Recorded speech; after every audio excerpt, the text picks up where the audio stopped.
Yes, that's right. Welcome to the show. It's the EntreprenHour. My name is Joshua Yankoviz. Today joining me is Kunal Kshirsager, a chemical engineer, artist, rapper, entrepreneur.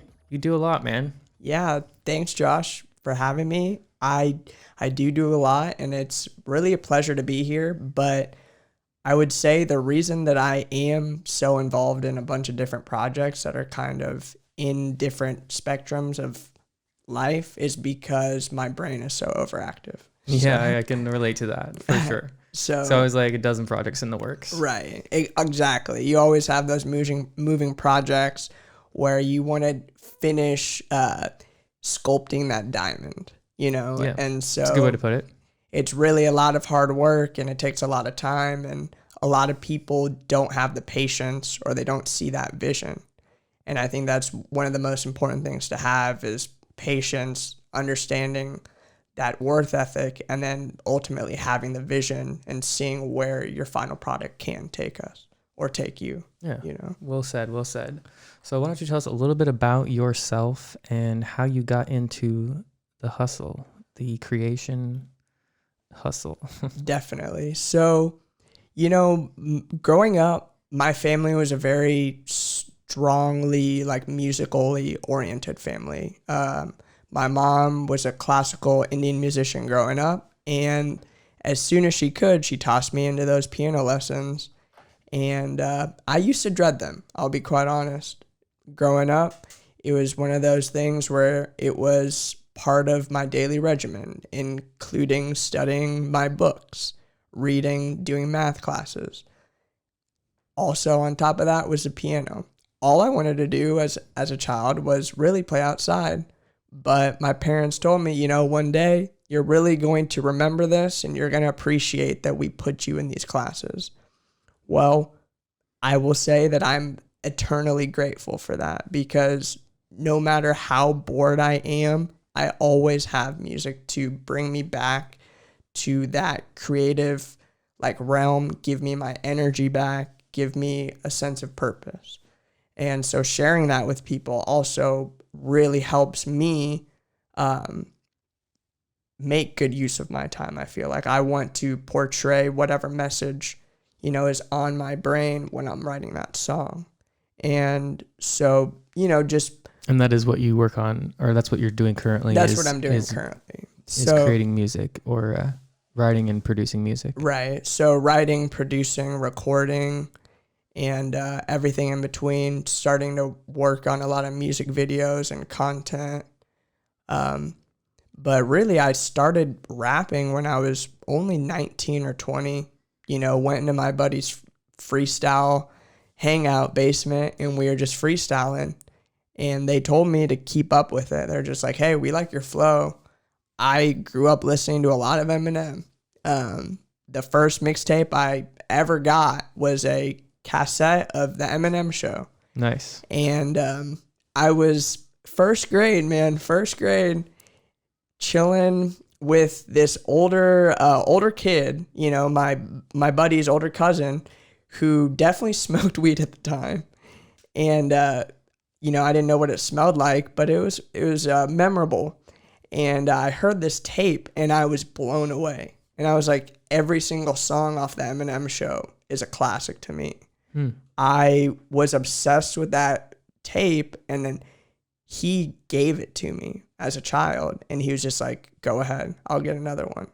That little moment there probably changed a lot of my life. I brought it home, I showed it to my mom, and at first she was really put off because of the lyrics, but she actually gave me permission to listen to it because she appreciated the music. And that's one thing, as a musician, if you can understand and appreciate somebody else's perspective and give them the credit for that music, as an Indian classical musician, giving respect to Eminem, those two different worlds are so far apart. But I was so thankful and grateful that my mom respected his music to let me listen to it, even though it was filthy, so even growing up listening to my dad's gone crazy in the car with my mom, because I love that first verse on that track. It was just a really funny like way to kind of develop that relationship with my mom in music. Interesting. And so that led you said you were, you got into it, you tried it, you liked it, people said, encouraged you. And what led you to taking actual action on producing music? So after I hit a kind of roadblock in my college career. So I had ended up going to University of Illinois, and I ended up, doing some things that I shouldn't have been involved in. Essentially came back to go to school at JCCC, and that first summer I ended up taking a music production class. I also took a ballet class, and just to work on my creative like energy, so I was like physically, mentally, I can both be creative. Really, that ballet class was just so I could talk to girls, but we'll move on we'll talk about that later. Essentially, during that summer, I was forced to be in that class every day, producing, learning Pro Tools, learning how to kind of map out my musical ideas. Well, once I started that, I really wanted to become a producer, ultimately. I did not think I was ever going to be a rapper, did not want to be a rapper. I just loved music and I loved producing it. I really fell in love with artists like Bass Nectar because of how dramatic and kind of psychedelic their music is. Really, it like draws you in. It makes you feel like you're somewhere immediately. Yeah, it kind of Bass Nectar opened the door for me to EDM. Like I didn't really even know what EDM was, and then I heard Bass Nectar, and then I think I heard, that song Sierra Leone. Oh yeah, I think that may have been the very first EDM song I heard, and then I went and looked for it, and I found Bass Nectar. So, and then I downloaded as much as I could find, and bought as much as I could find off YouTube, iTunes. Yeah, that Sierra Leone song is a classic. I still remember the face, like the artwork with that little red gash across the face. It's a classic song to me. But yeah, that really did set the mood for a lot of the next phase of those tracks. It was definitely a genre-defining track to me. Yeah, I agree with that. So yeah, I mean, in terms of inspiration, I really did seek out a lot of EDM artists and a lot of like psytrance, like Infected Mushrooms was huge. I love studying the trance music. It really puts me in a good mindset for like doing my work. So when I was a chemical engineering student, just being in class, I was listening to that music. Well, after JUCO, I still decided to take things seriously in terms of my profession. So I continued chemical engineering school at KU, but I also continued my passion for music and production. And when I went to KU, continued freestyling, even though it was just for fun, right? We'd get along, get around in study sessions, and it would be a nice little relaxing time, like a nice little break. All the friends in the group would just take a break, hear me freestyle. And they just kept encouraging me. Is all it took. It's just that positive influence. Hey, keep going. We like it. Yeah, it's really cool. It's important to be around the right people, right, and be around positive people, more importantly than just people, but be around positive people and positive environments. Yeah, the positive mindset and just the growth.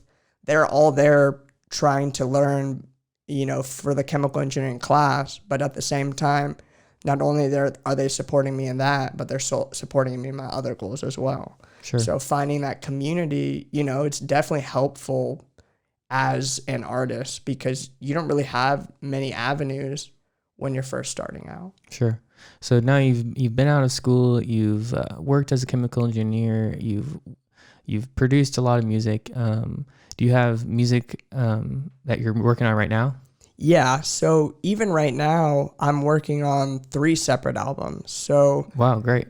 I released my first actual album last year. It was called Party Animal. It came out in August of 2019. This year, I'm working on a much more serious project that's really close to my heart. And it's just more serious in the sense that I want it to be digestible for the listener. Like, I want to give them some solid life lessons, so to speak, that I learned from my life, and kind of be able to talk about what I went through and what it ultimately led me to doing or feeling, or how I felt during that time. Yeah. So the album coming out this year is called Here to Stay, and it's like HEAR, like with your ear. So like here to stay in the sense of hopefully you like the album enough, where it's like you can give me the credit to where it's like, hey, I'm legitimately here to stay as an artist in the industry, but also here to stay, like that piece of music is here to stay. Like you will want to listen to it again. And so I'm really trying my best to master and mix this album, because for me, Party Animal 1 was a lot of like filler, not a lot of life goal oriented lessons where it's like positive. It's party music. It's party music. Not necessarily like life value. Right. And so I'm kind of meditating. Yeah, and it sounds like you've grown a lot. And Exactly. so that you are wanting to reflect that in your music. And that's really cool. Exactly. That's exactly my point. I'm just trying to show that, there's multiple sides to every person, right? But ultimately, like, I want the listener and the audience to know, hey, like, I do have good values and I do respect a lot of things in life that I might not come across as the first time if you listen to Party Animal, and I don't want that image of me like running around rampant, so to speak.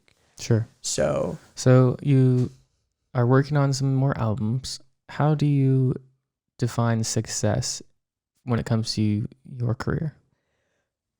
Honestly, I would say success in the music industry is really being able to throw a sold out show to me. Whether that be 100 seats or 500 seats or 20,000 seats. It's really where you are at that time with your music. Ultimately, you might be ready to throw a show for 20,000 people, but if I expect to do that my first day, I am insane, because there's just not enough people or reach, I feel like, for that product event, like right now. Maybe we might have to cut this part. But no, it's actually really good. So what you're saying is you can't expect to throw a 20,000 seat show your first day. Right, like you overnight. have to be, so success would be doing it to the best of your ability today. Right. Which is whether it's 50 or 5,000, whatever it is. Right. It's just like making sure that you're performing. You have to give a good show to be successful, no doubt about that.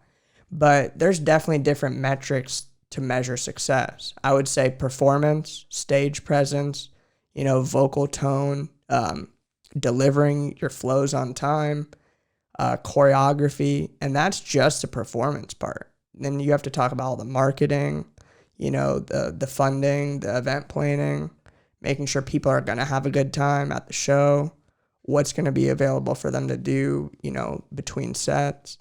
I think sounds like you got a lot in mind. Yeah, I definitely. How do you focus on your music when you're thinking about all that stuff? See, it's really hard, and you kind of have to put yourself in different shoes and different caps. And you need a team of people. Almost. Yeah, and you really do. And so a lot of my team are just my friends, like some of my best friends. We've been working for years, and I'm very grateful to have these people in my life because they care enough to help me.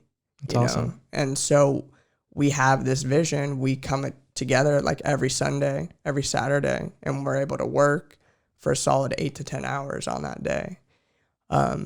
usually we're able to make at least 2 or 3 beats, on that day, throw down a chorus, throw down a verse, and then get to it again next week or midweek, depending on what everybody's schedule is like. Mm-hmm. So, I have those days where I'm thinking about the event planning, where I'm thinking about the marketing, where I'm reaching out to professionals that are much more well-versed in that type of industry, and I flirt with those industries in the sense of reading about the information, catching up to up-to-date news and stuff, and trying to be involved for those couple hours whenever I can. But it's really about the workflow and the creative process. So if I'm feeling like recording, when I wake up, I need to take that energy and put it there immediately because it might not come back. Mm-hmm. And so, as an artist, you have to understand that the energy and the workflow, it's all going to ultimately come back to you. You can't get 100% output all day. I wish we could, but it's just like me switching up that cap really gets my energy moving back again. Cause it's like, oh, I have an hour to work on music. Now I have an hour to work on social media strategy. Oh, now I have an hour to work on marketing, right? So like putting those different caps on helps me just get out of the monotony of, oh, I've been doing this forever. How am I going to finish this part of this? Taking a break, stepping back, getting a new process, brain process going, and then going back to it later when you feel more fresh. That makes sense.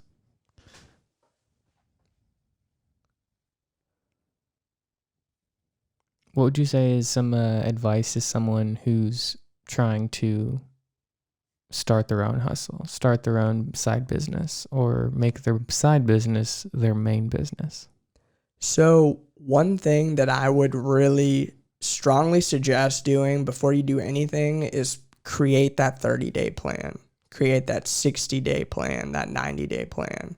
You really have to schedule out what you expect and what you think you can deliver on. And then you have to try and meet those, goals and deadlines. You have to map it out. Otherwise, you don't know where you're going to go in those 90 days. You have to have a pseudo goal, so to speak. Otherwise, you're not going to have a goal at all, right? So it's really important to get those things mapped out, put on paper so you know what you're pursuing. I think that's a huge mistake that people make. They run off with an idea and they try to basically, ride across the river without a boat. It's like, bro, you don't have a boat. How are you going to get across the river? So you have to build that boat before you can cross the river. And so, that's what I mean by that 30, 60, 90-day plan. Like mapping it out, it gives you an idea of where you can expect to be, right? Not having these wild, crazy ambitions or goals that you're going to expect to meet overnight. Just know that it takes patience, it takes consistency, it takes that grind. And unfortunately, that's what it takes. You can't gain success overnight. Nobody's going to hand it to you. You have to prove yourself. You have to work hard. And if you're in that point where nobody's supporting you, but you still believe in yourself, I urge that person to keep going at it, because ultimately nobody is going to tell you what you can do better than yourself. Like if you have a passion, you have to pursue it because you're living your life. You have to make yourself happy. You have to realize your goals, ambitions, and dreams. Otherwise, they're never going to happen. And so I think focusing, taking a step back, knowing that it's not going to happen overnight, but knowing that if you put in the hard work, if you connect properly, if you have the funding, or can gain funding, that your time might be a little easier, but it's still a grind, no doubt. That's good. Yeah. I would definitely, consider myself unsuccessful, not in the sense of, creating music, but having net positive cash flow for my business, right? Right now, it's purely a net loss. We're putting money into the videos, we're putting money into the production, we're putting money into the software. When can we see that return, especially after having something like COVID occur, right? Where we can't even throw shows to gain money. Well, we have to get back to the drawing board and we have to figure something out. And so that's where we decided to start doing, more of a community-based podcast where we can start having local artists on and kind of introducing their music around the local scene. Yeah, I think that's a really great idea. So Kunal, I wanted to ask you something. What, in your opinion, is the importance of self-awareness? Well, I think self-awareness is probably the most important thing that you really can acknowledge about yourself. So obviously, to acknowledge that you have self-awareness, you need to have self-awareness. It's important to realize and understand how your actions impact the people around you. And it's important to realize what your presence brings people. And I think that, making sure that you're constantly trying to be positive, approaching things from an angle of love, instead of hate, is all part of that growing process. It's all part of that self-awareness, because you ultimately realize that there's not really a whole lot of point to living life if you can't share these moments with your friends, family, and the people that you care about. And being self-aware really helps you realize that. It helps you realize the time that you have on earth is limited, and that the moments that we have are fleeting, and that we really have to cherish a lot of the moments that we're given and, soak them in, because we might not ever get them back. And understanding that, I think, is a huge part of being self-aware, because you have to acknowledge kind of what you are putting into the universe, the energy that you're putting into the universe, and hopefully you can gain that energy back, right? Like I always put out the energy that I want to receive, in the sense of I always want to try and build somebody up, give them positive feedback, give them a good taste on their tongue, so to speak, a good imprint on their brain, so that they know, hey, I can come back to Kunal and have a good conversation with him because he's trying to build me up.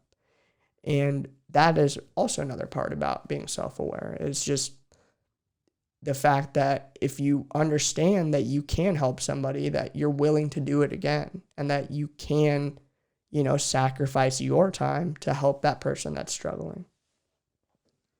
Yeah, and now I asked you a while back about your daily routine. You want to tell us a little bit about your routine?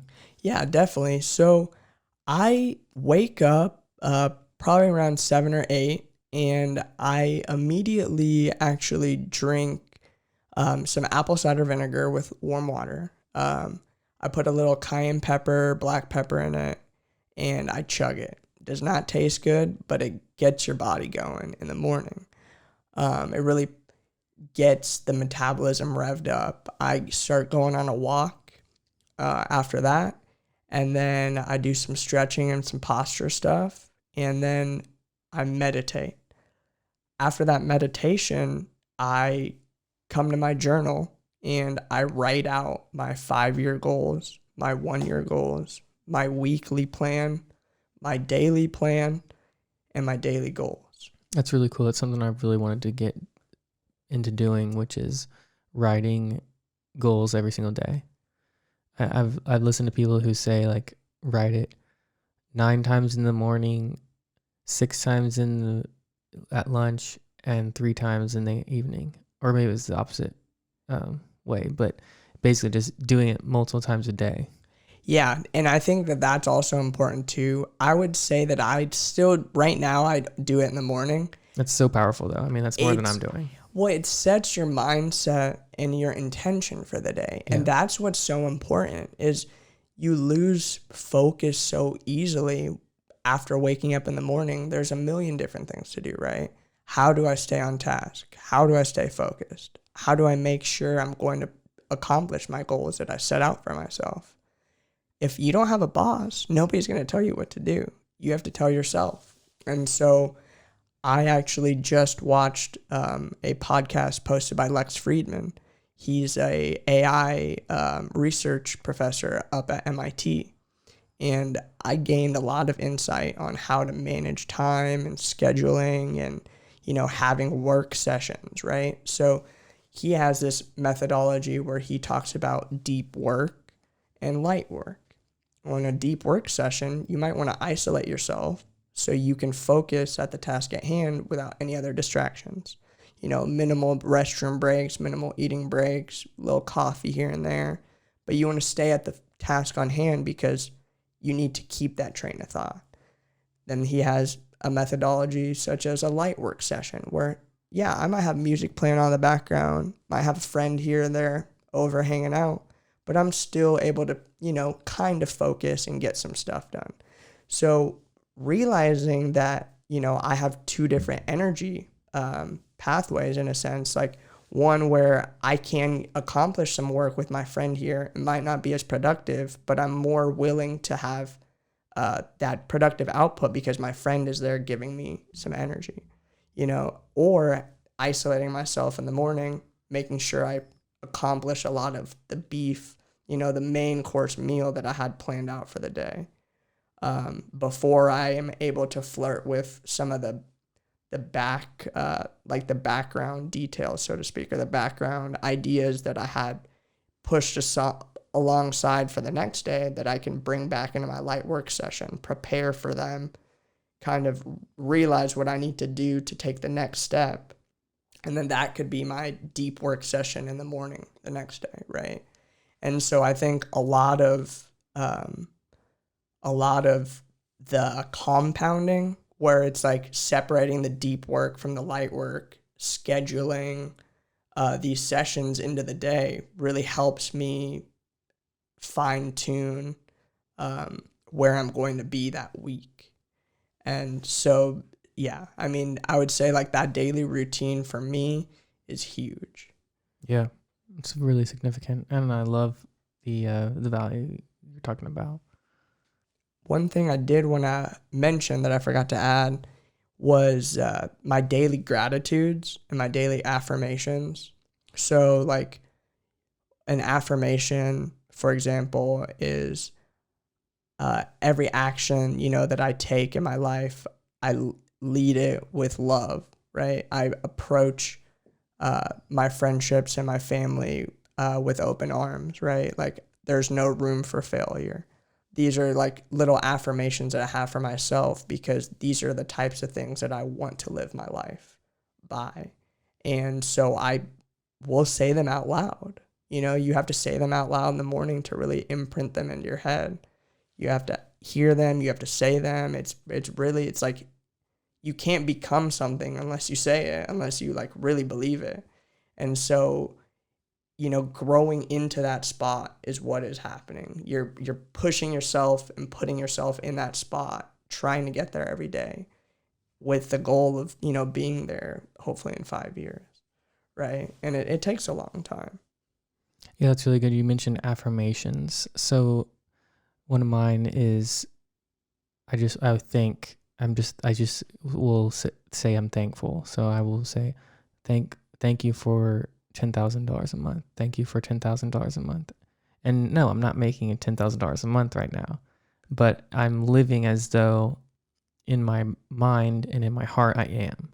So that's an amazing thing that you mentioned is affirmations, and I love that. Yeah, and just having that mindset, right? Telling yourself, hey, that is my ultimate goal, making $10,000 a month. Well, you're never going to get there unless you set that goal for yourself, right? And so daily putting that into your head, now you have an imprint. I need that $10,000 like to be successful. I'm setting that metric of success for myself. Mm-hmm. And nobody's going to do that for you, And so it's a really powerful thing. And I'm glad that we're share that, same passion in the sense of like that affirmations. You know, you really it's about the mindset. Also, you mentioned approaching everything with love. I am the same exact way. Like everything everything is correct when you approach it from a place of love. Right. And you can connect with anyone. You can relate with anyone. You can communicate with anyone if you come from a place of love. Right. Whether or not they receive it, which, you know, isn't always guaranteed, of course. Depends. But it opens the door to it if you approach it with love. And I think that's a huge part, you know, that's a huge point that you made, is it opens the door, right? If you approach things from hate, you're mostly going to be knocking at a closed door. But if you approach things from love, usually that door opens up for you. And it's really about how you approach people, because you want to elevate people. You don't want to bring them down. And so, you know, when you approach things with hate, why are you approaching them with hate? It's to like project, I feel like. I feel like I'm projecting my hate onto somebody because I'm so hurt that I need to make that person hurt. Right. It's an internal conflict. Yeah. And so, you know, stepping out of that's part of being self-aware, like we were talking about earlier, right? Being self-aware, knowing what place that you were coming from with that comment, and maybe reiterating and reimagining what you were going to say to come from a place of love. Mm-hmm. Because you can get the same point across by coming through with love versus hate, but it's really the tone. It's the way that you're going to approach the person, and it's the way that they're going to react, right? If I yell at you versus dangling a carrot, there you have two different ways of approaching that, right? Mm-hmm.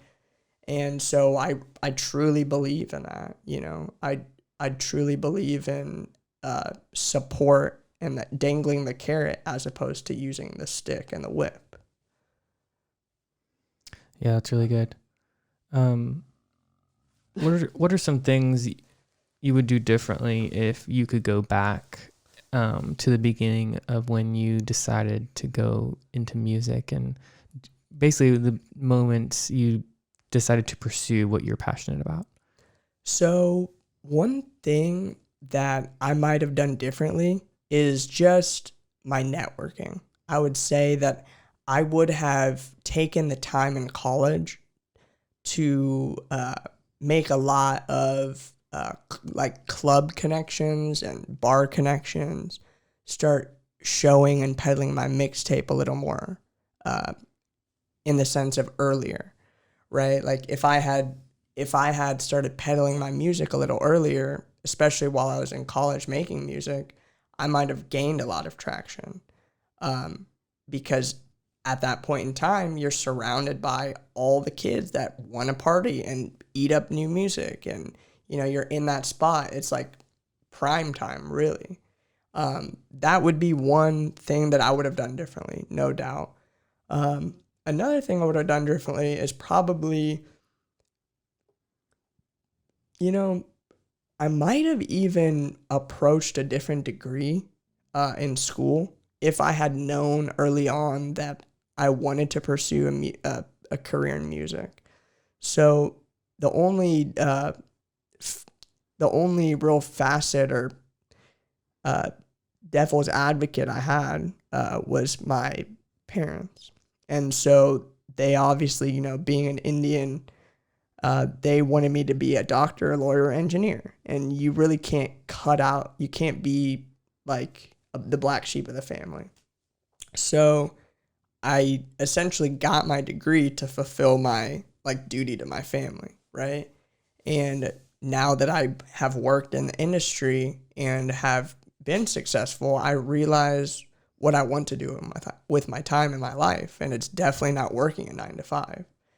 I just don't want to work tirelessly for somebody else. I want to work together with people that have a common goal. Because ultimately, if you have a common goal and you share that vision, then things just like come to fruition just so much more like organically.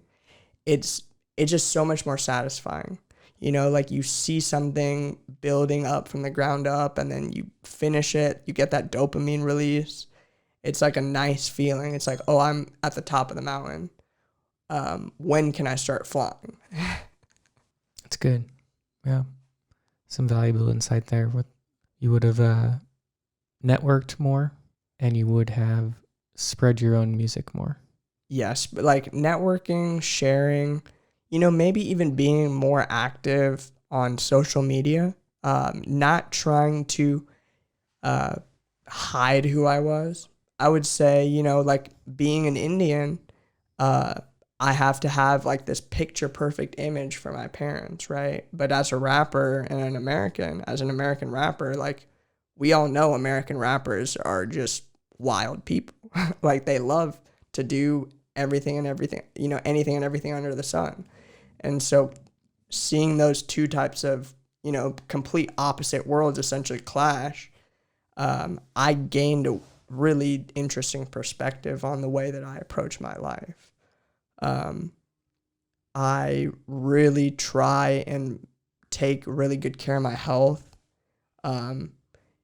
from the standpoint of, hey, I want to live on this earth for as long as possible, but I won't, I still might take that risk and take an extra shot at a party, but that's like not what my main goal is. It's not to like, be depressed in a depressed mind state and like, waste my time. Like I really feel like a lot of partying in American culture today, unfortunately, is about being like under the influence of something and then enjoying your time that way, and obviously for me, I realized that that's not where I wanted to spend my time because I was not gaining any type of productive, like output out of being at the bars, all night. It was great. It was a great time in college, but ultimately it's something that you almost grow out of. You realize, hey, I have a limited amount of time. If I spend it for the rest of my life drinking and partying, I'm not going to get anywhere. Yep. Last thing we wanted to touch on was loving the process and what that means to you. So loving the process, to me, it really means enjoying what you're doing in the moment, whether that be recording, writing, creating, whatever it is. Plumbing, carpentry, right, roofing, editing the video for this podcast, right? Like everybody has something that they enjoy doing. But there's something for everyone in loving the process. Right, in loving the process. That's something that I like to touch on with each guest that comes onto the show is what loving the process means to them. And so far, most of the feedback is, being in the moment. And I break it down into calling it patience. Like it's being patient. Because if you want to be successful, whatever that means to you, successful, then you can't go right into it. You have to go through the process. And so I define success like this. So you have a goal in mind and you're actively moving towards that goal. And as long as you're actively doing that, you are progressing, and that is the process. So to me, that's patience and loving the process. I would completely agree with that. I think putting your energy in the right field, putting your energy towards the process in that sense of loving the process, I really truly feel like, your ultimate output when you wake up in the morning, like that fresh energy, if you aren't waking up and aren't ready with that full excitement of, hey, I'm ready to hit the ground running. I'm ready to record this verse. I'm ready to put this video out. I'm ready to edit, whatever it may be, whatever that grind you got to put in. If you're not super pumped to do that in the morning, then you're not loving the process. Then you might be in the wrong field. And you might be in the wrong field. And you just have to have that passion that drives you, because otherwise, what are you doing? Yeah, I'm glad you made that point. It's like, what gets you fired up in the morning? Like, what makes you want to get out of bed?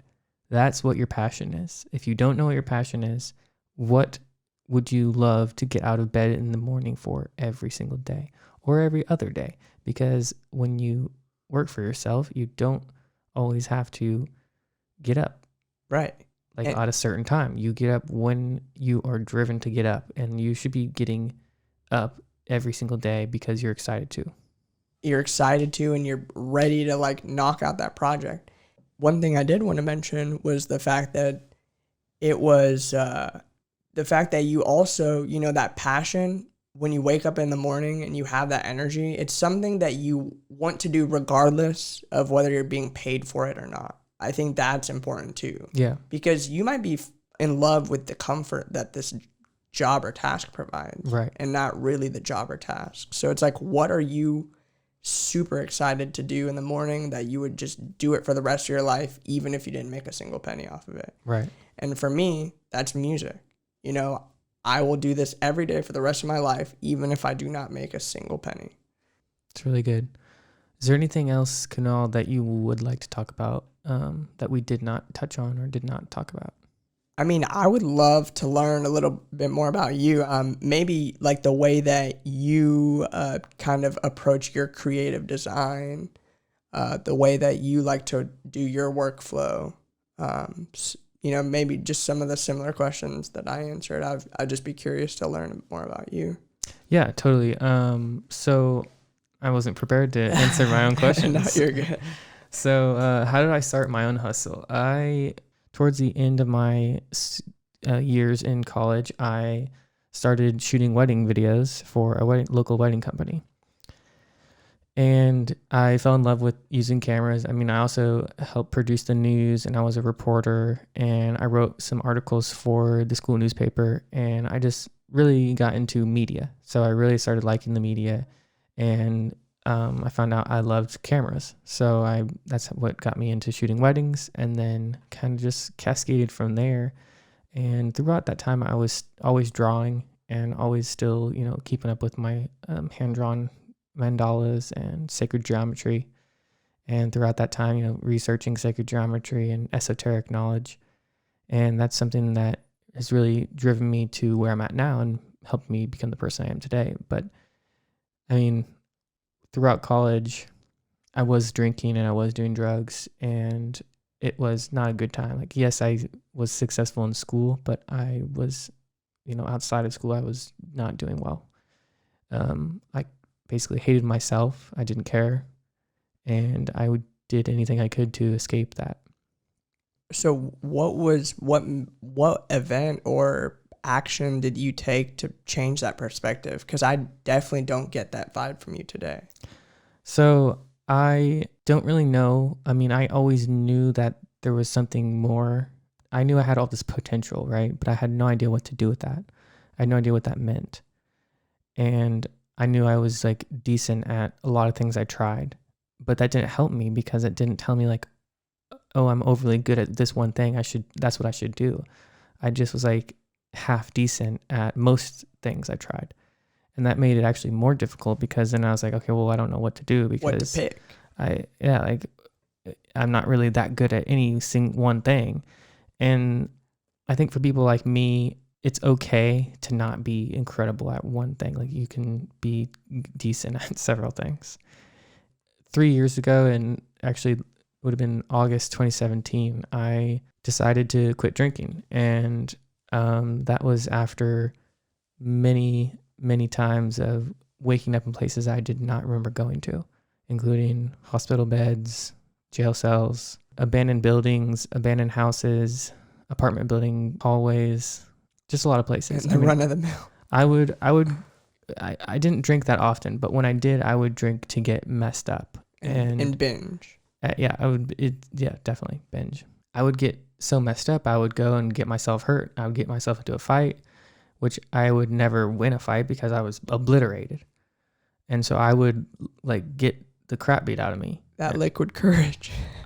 And it wasn't even that. It was like liquid courage to punish myself, like to bring myself to the point where I could punish myself by going and getting my ass kicked. It was not a good time. And I was not a nice person.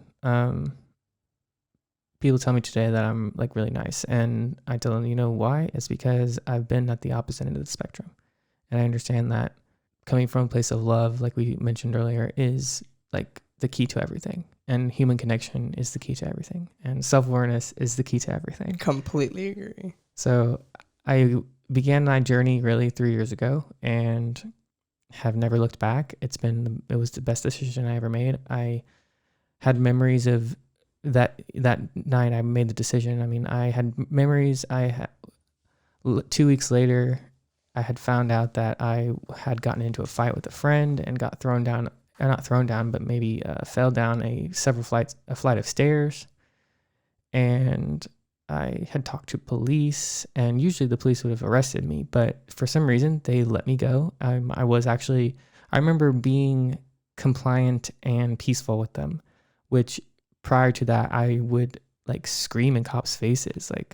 And it's college town, so they're a little like tolerant of rowdy college people. Yeah. And I mean, I have memories of screaming at police and just telling them, like, yelling, I'm like, what are you going to do? You can't do nothing. I didn't make, what crime did I commit? And just ridiculous things, stuff that I would not ever do today, because even though it was only a few years ago, it's a different landscape today. Oh, yeah. Especially in light of recent events. Definitely. So I made the decision. I remember briefly saying, like, okay, God, like if I quit drinking and I, pursue the life that's meant for me, I'll quit. If I get out of this, I said, if I get out of this. And the next day I woke up on my back in an abandoned empty house. It wasn't even very far from my own house. Like, I have no idea why I went there or what prompted me to go there. I remember like thinking the government was after me. I remember thinking like I was like ultra paranoid. The drugs and alcohol was just a very bad deal for me. And so I ended up going to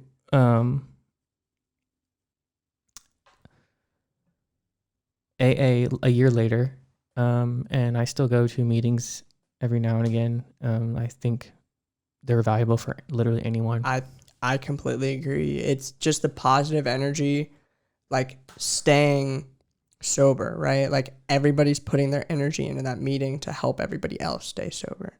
And so it's really important. Having the community and having that backing, knowing that you're not alone, is very important, especially coming from like that type of background, right? Where like we're blacking out, binging, drinking, don't know what's going to happen the next day. Just having that stability, I think, was probably really helped you, right? Yeah. I mean, you'd think that after one occasion of waking up in the hospital, handcuffed to the bed, would be enough to like say, like, yeah, maybe I have a problem. But no, it happened more than once, and I woke up in the drunk tank more than once. And I spent more than a half dozen nights in jail. Like, it's not a good time. Drinking is not for everybody, and right. I'm one of those people that's not for. Yeah.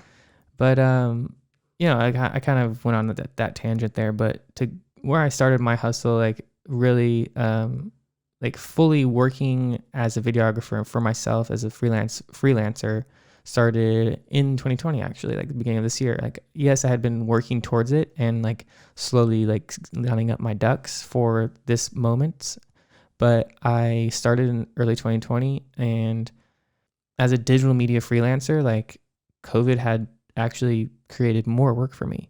So I actually am busier now than I was before COVID. Isn't that a blessing? Yeah, it's interesting the way that works. So, and like I said, I try to answer my questions. I defined success, which, like I said, which was, you have a goal in mind, a vision, and you're actively moving towards that goal. And as long as you're doing that, that is success. I don't have to have a lot of money. I don't have to have a lot of cars. I don't have to have nothing. As long as I'm actively taking action, taking action. And one thing that I forgot to mention that I truly believe is happiness. How huge. Happy are you? Mm-hmm. Because if you're not waking up and you're not happy, well, what are you doing? Like, why aren't you happy? And interestingly enough, like if you follow all the other things we talked about, a side effect of doing those things is happiness. Exactly. And having that mindset, having that positive attitude, then having your goals laid out, having your affirmations, having that gratitude, all those things lead to your change in mood over time. So if you can really do these things on a daily basis, stay positive on a daily basis, you're going to feed yourself that energy you really need. Yeah, it's really good. It's powerful. Some of my other questions that I had for you, which was like, what would you do different if you could go back? And I'm sure there's a few things. For me personally, for the most part though, I would not change a thing. I had to go through each one of those hardships and issues and problematic times of my life where I had to learn those lessons. And the universe or God, whatever you'd like to call your higher power, is always going to continue to give you those lessons until you learn them. So like, no doubt about that. The world knows. The world knows where you're at, and it's going to push you. Like, and I still know where, I'm sorry, I still am learning lessons like that I get thrown repeatedly to me because I haven't quite gotten them all figured out yet. So I'm still like constantly growing and looking for the answers always wherever I go. Like everything is a lesson to be learned.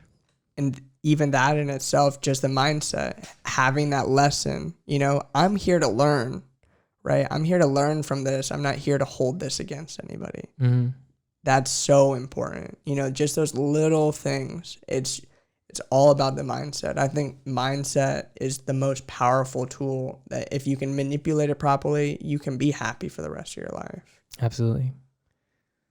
And I'd say advice to people who want to start a hustle but don't know what their passion is. For me, I would tell you, try more stuff. Like, even if you explore. It's a good word, but a good word. You have to try stuff. And if you don't really want it that badly, then you won't. If you don't want to be, independent and you don't want to like have a life of freedom because you're happy where you're at, whatever you're doing, great, do that. But if you really do want it bad enough, you will go try stuff. You will go look at new things and look at things from a new perspective if you want it bad enough. I think, yeah, it's important. Like, you need to want it. You have to want it. Otherwise, what's the point of putting in the work, right? If you're happy where you're at, then be happy. But if you're not, and you know that there's another level that you can get to, pursue the crap out of it, because that's what's going to make you happy, is pursuing it. It should. Mm-hmm. That's how I feel. I feel happier pursuing my goals every day, as opposed to waking up and going to a 9-to-5, working for somebody else's goals for that day, then working on my stuff after all my energy's gone. That is got to be the worst feeling in the world. I hate it. I hated it, right? When I was working a full-time job and then trying to work my music, my record label, trying to produce and mix and master tracks for a bunch of people, it's so draining to be able to pursue your passion projects after you've worked a 9-to-5 that has taken the life and soul out of your day. Right. And I'd say to the people who can't leave their job, I'd say you can still work that job. I have a part-time job. I still work, and that gives me income and feeds me. Like, I still have a job on the side apart from what I'm doing. So you can still do that. But it's, again, if you want it bad enough. If you can go to that 9-to-5 and come home at 9, come back home at 5 and continue working on your own goals and dreams after you've gone to work at that job. Yeah. That's if you want it bad enough. And that's what I did for 3 years, and ultimately I came from that position earlier because I realized how much of a toll it really took. It was not easy. And I have a bunch of music to show for it, but I would say, I'm still currently building. This has been a long journey, but I'm still just as excited. Right. And you have a lot to show for it because of that, because you put in the work and you wanted it. I appreciate that. Thank you. Yeah, well, I'm looking forward to hearing some more of your music and hearing more from you. Definitely. Yeah, you can go check me out at KLYPKUT, soundcloud.com/KLYPKUT, KLYPKUT. Right on. All right, Kunal, thank you so much for being on the show today. I appreciate you and your time, and I'm very grateful for you coming up to the Entrepreneur. It was a pleasure. I love talking to you. Hopefully we can do it again. Absolutely. All right. Well, thank you for joining us. My name is Joshua Yankoviz, and this is the Entrepreneur.